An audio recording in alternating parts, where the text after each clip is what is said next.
All right. Welcome. Episode 7? Is it episode 7? I don't even know. This is six. Six? 7? 6? We don't even know. We've been at this We've for been so doing it long. for so long. Exactly. Cracked Gaming coming at you. I'm excited. Dylan's here. Dylan, are you excited? I'm very excited. Excited as always, Ben. It's always a pleasure to talk to you. Oh, the honor is all mine. Most importantly, I am so excited for the weekly pick. Yeah, you finally made one. I've been making a couple over the past few weeks here. I've been putting the letter on my back and the podcast on my back here. Let's see what you got for us this week. Gotta finally earn my keep here. So we haven't actually talked about this yet, but to be fair, this was mostly your idea. We haven't actually fully implemented this, but you had the idea of doing a little bit of throwback stuff. Right. So I'm going to go first this week. My throwback is one of my all-time favorites. I cannot tell you the amount of hours I played this game in the basement of John Karen's house in like 5th grade. And that is going to be the SplinterCell series. I couldn't even just pick one game. Okay. That's fair. So for those of you that are unfamiliar, this is a Tom Clancy brand feature.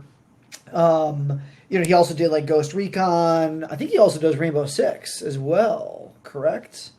I think that's a Tom Clancy. So I chose Splinter Cell, featuring the studliest of all studly characters, Sam Fisher, who I think, if my memory serves me correct, is an ex-Navy SEAL, maybe? I don't know. Okay. But the most important part is he joins the third echelon. Echelon. To handle the missions that not even the best special ops could handle. I think this is Assassin's Creed before Assassin's Creed style play. You're climbing buildings, you're assassinating people, sneaking up on people, using all these kinds of cool gadgets, things like that. The gameplay is fun.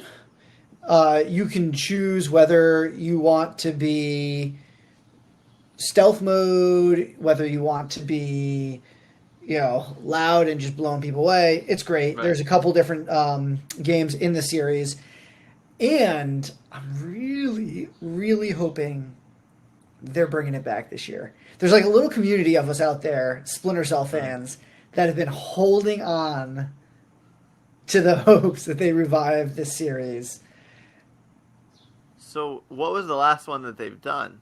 Oh, God, I'd have to look it up. Hold on one second. Because I remember I've never played any of the like Splinter Cell games or Ghost Recon, but I did watch a lot of gameplay when Splinter Cell Blacklist came out. Okay. So that's probably the game 2013. I think that's the most recent one. Okay. I can tell you this. I don't know if I've ever played it on a PlayStation 3. Wow. Okay. I'm not sure. I could be wrong about this. I'm sure there's somebody out there in the comments who can correct us on this. But it's been a while. 2013 was Splinter Cell Blacklist. I gotcha. And so, yeah, they have, like, since come out with, like, Tom Clancy's Rainbow Six, but that's a very different type of game. Right. So this is, yeah, I'm hoping. I think there's hope. The CEO. So here's the problem. I think it's Ubisoft. The CEO keeps coming out every year, and he's like, we're considering it. We're thinking about it. Maybe we'll get to it. Maybe we won't. Stay tuned. Well, isn't that how you build the hype? Isn't that how you build hype? But if you're going to build hype, you got to come through. Yeah. So and that's disappointing. That is the weekly pick. Moving on. Have you heard the news? First of all, can we get through a Cracked Gaming pod without talking about Call of Duty? I don't think it's possible. Apparently not. Obviously not. I don't think it's possible.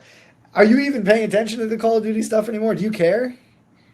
I'm going to be honest with you, man. Like, since I've stopped playing myself, the news has kind of gone over my head. I could tell. I could tell. You're out. You're out. You've checked out. You don't even care. I can't. There's just I don't know. There hasn't been a Call of Duty that's come out in a long time that I've truly enjoyed playing and wanted to put like more than a few hours into. Maybe on April 21st, 2021, Hmm. Call of Duty can win your love back Oh yeah. when they blow up the Verdansk map Mm. and debut this new Warzone map. Now we talked about it last week. I think we didn't have a firm date on when it was going to come around. Right. And I think I got this date actually from the Call of Duty official Instagram. Okay. They released like some teaser, footage or whatever. Yeah. So yeah, Warzone fans, Call of Duty fans. So it's official. So they haven't given like I mean I'm sure they might have dropped like hints here and there about what the next map is going to be. But yeah. So we just did that. Well, we did the rumor mill last week. Right. So But no, have they themselves alluded to that at all? not that I've seen. Okay, interesting. Because I know that, I mean, We go back to the blurry screenshot as our only. yeah, I was gonna say like I don't know if they've been dropped because with zombies and stuff like that they drop like hints Right. here and there Right. through certain media that they put out. So I knew they were going to blow up the map because I was playing the other day with the boys, and in the middle of the gameplay, Warzone, we're in downtown on top of a building, and they have these nuclear missiles sail overhead animated, which I think is alluding to the fact that they're going to quite literally blow up the map. So it's gonna be like a Fortnite type of thing. Like with what happened with Fortnite, how they revamped their map. It was like a live event, which I actually really enjoyed. When I played Fortnite and that was like a thing, and it was like a community event to log on at this time, and the map is going to change live. Like that was incredible. They might be taking a page out of their book. That would be awesome.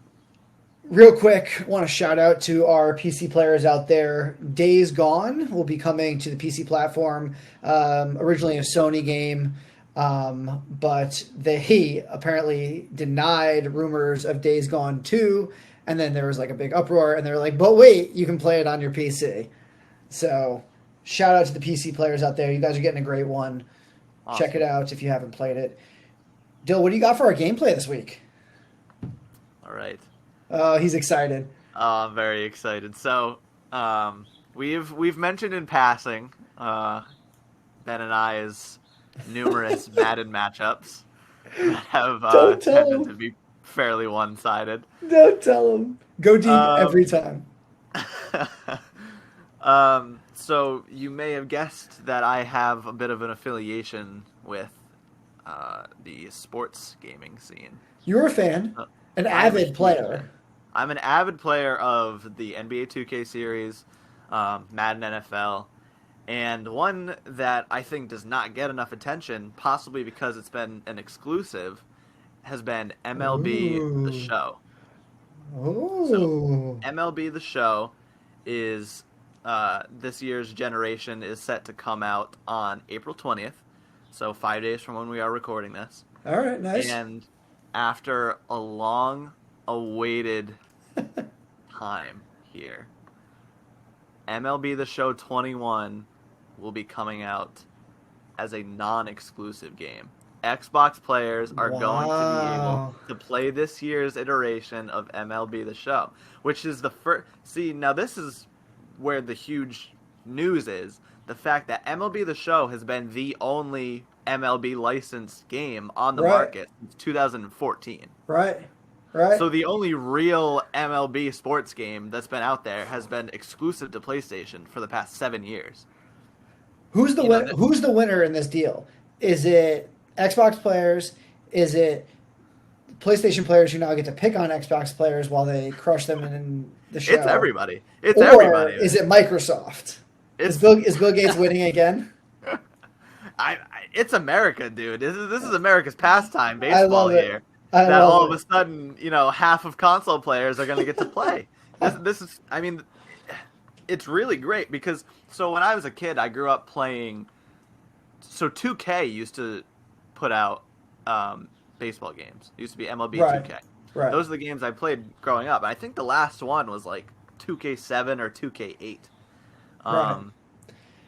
And then I'm not sure who was in competition with the show after that, but that's when the show really started gaining the market. Yeah. Was when 2K dropped out of the game. Yeah. So now, and then when they became the sole licensor of the MLB, oh my man. God. So it's interesting. So MLB the Show is going to be released on both current and next gen platforms, as most games are right now. Okay. And they seem to be jumping on the train of the $10 price increase. So if you buy the game on PS5 or Xbox Series X, you are going to be paying $69.99 in comparison to the normal $59.99 price range of the Xbox One or PS4.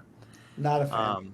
And then, that's just for the base game. Obviously, they have like these little bundles and packages where you can get in-game currency and all these little perks and stuff like that. But even those have a 10 price. And like, say there's like a $100 deluxe version on PS5. There's a $90 one that gives you the same things on PS4. Now, is this we have our show notes up, which you guys will get in the Cracked letter. So if you guys haven't subscribed, crackedgaming.substack.com. So we have our show notes up. Is this the game cover? Is this the cover athlete? Yes. Yeah, so this is Fernando Tatis Jr. Are you a fan? This guy's a stud. Oh yeah, he's a stud. He's a stud. One of the best rising young players over on the San Diego Padres. Yeah, this is a great pick for cover athlete. I'm a huge fan. I feel a little betrayed because listen. Because you gave a shout out to MLB 2K. Yeah. But you have not mentioned the OG baseball game. Which is? If you have to ask, we're in trouble. But it's backyard baseball. I knew you were going to say that. All the way.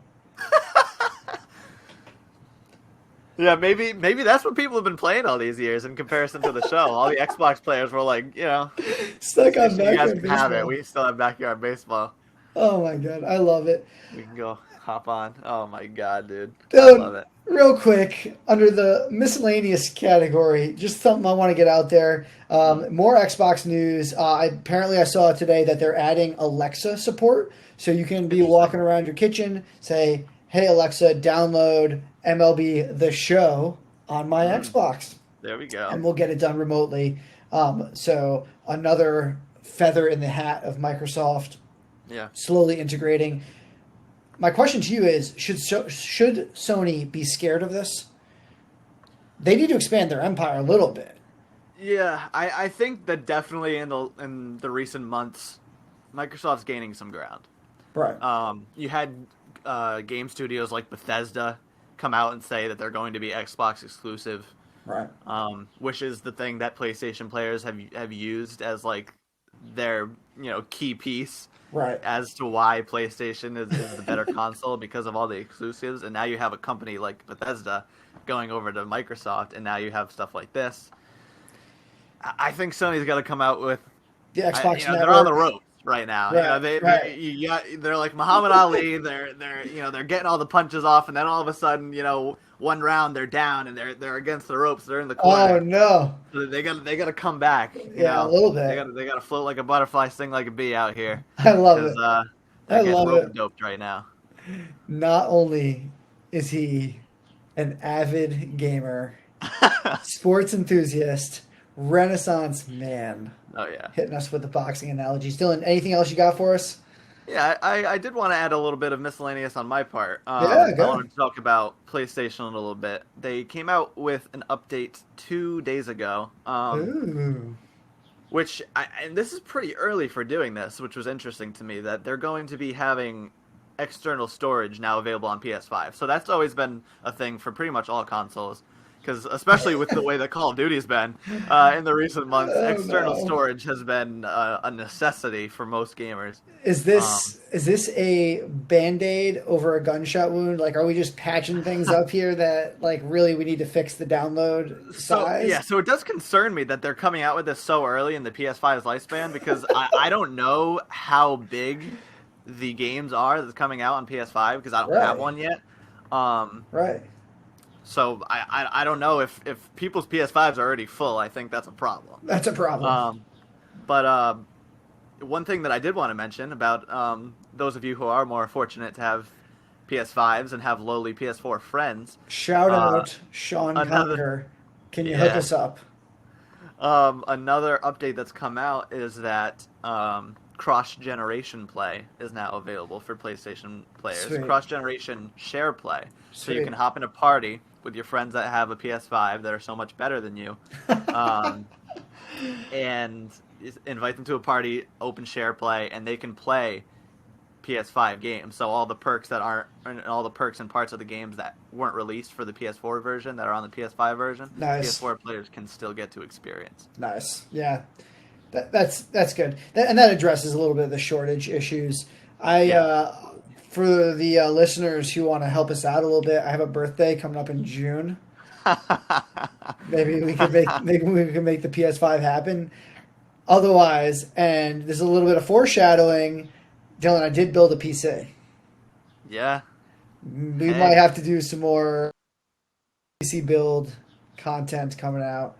Absolutely. I'm down for it. Anyways, future. Dylan, it's been a pleasure as always. I can't wait to kick your butt on MLB the Show since Madden is clearly not my game. If you haven't subscribed to our Cracked Gaming newsletter, check it out. If you haven't checked out the YouTube channel, Cracked Media on YouTube, definitely give it a watch. We post our podcast. We post a whole bunch of other exclusive content on there. You can see more of Dylan's face and how lovely it is. All right. That wraps up episode 6, 7. We're not even sure at this point.